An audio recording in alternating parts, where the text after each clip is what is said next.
સુરત જિલ્લામાં ભારે મેઘ ખાંગા જેવી પરિસ્થિતિ જોવા મળી છે। જળબંબાકાર જેવી પરિસ્થિતિ, વરસાદી માહોલ જામ્યો છે। તેના કારણે અનેક તાલુકાઓમાં વરસાદી માહોલ જામ્યો છે। ગ્રામ્ય પંથકમાં વરસાદી માહોલ જામ્યો છે અને તેને જ પગલે પાણી ભરાવાની સમસ્યા જોવા મળી છે। લોકો હેરાન પરેશાન થયા છે। તો માંડવીમાં 1.4 ઇંચ, ઉમરપાડામાં 1.2 ઇંચ વરસાદ, પલસાણામાં 1.1 ઇંચ તો સુરત શહેરમાં 0.9 ઇંચ વરસાદ નોંધાયો છે। ઓલપાડમાં 0.8 ઇંચ તો ચોરાસીમાં પણ વરસાદી માહોલ જામ્યો છે।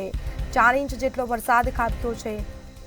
મહુવામાં 2.5 ઇંચ જેટલો વરસાદ નોંધાયો છે। માંડવીમાં 1.4 ઇંચ વરસાદ નોંધાયો। તો અવિરત વરસાદને પગલે જળબંબાકાર જેવી પરિસ્થિતિ સર્જાઈ છે। વાહનો પણ પાણીમાં ગરકાવ થયા છે। સુરત જિલ્લામાં ભારે મેઘ ખાંગા જેવી પરિસ્થિતિ જોવા મળી છે। અવિરત વરસાદને પગલે જનજીવન પ્રભાવિત થયું।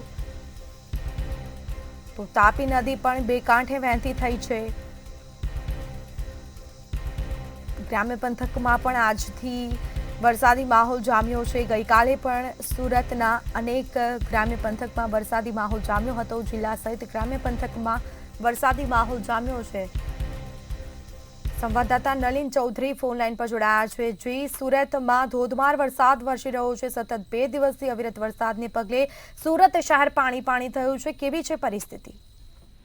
બિલકુલથી સ્મિતા, સુરત ગ્રામ્ય વિસ્તારમાં રાત્રિ દરમિયાનથી જે પ્રકારે અવિરત પણ વરસાદ છે તે વરસી રહ્યો છે। કહી શકાય કે બીજા દિવસે પણ મેઘો મુસળધાર વરસી રહ્યો છે। માંડવીનું જે મુંજલાઓ ગામ આવેલું છે ત્યાં ભારે વરસાદને કારણે તળાવ તૂટ્યું હતું અને તળાવ તૂટવાને કારણે જે વરસાદી પાણી છે તે રસ્તા પર ફરી વળ્યા છે। કહી શકાય કે વહેલી સવારથી કહી શકાય કે બારડોલી તાલુકામાં 2 કલાકમાં 3.7 ઇંચ જેટલો વરસાદ નોંધાયો છે, જ્યારે મહુવા તાલુકામાં 2.5 ઇંચ વરસાદ 2 કલાકમાં ખાબક્યો છે। હાલ પણ સુરત ગ્રામ્ય વિસ્તારમાં વરસાદી વાતાવરણ યથાવત છે અને હજી પણ વરસાદ વરસી શકે છે તે પ્રકારની શક્યતાઓ વર્તાઈ રહી છે। ત્યારે હાલ જે પ્રકારે સુરત ગ્રામ્ય વિસ્તારના તમામ તાલુકામાં સાર્વત્રિક વરસાદ નોંધાયો છે અને તેના કારણે જે જળાશયો છે તેમાં નવા નીરની આવક શરૂ થઈ ગઈ છે। જી, બિલકુલથી જાણકારી આપવા બદલ આપનો આભાર।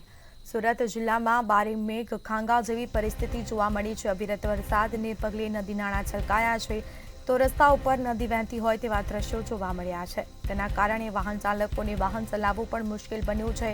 તો બીજી તરફ પ્રી મોન્સૂન કામગીરી પર સવાલ ઉઠ્યા છે।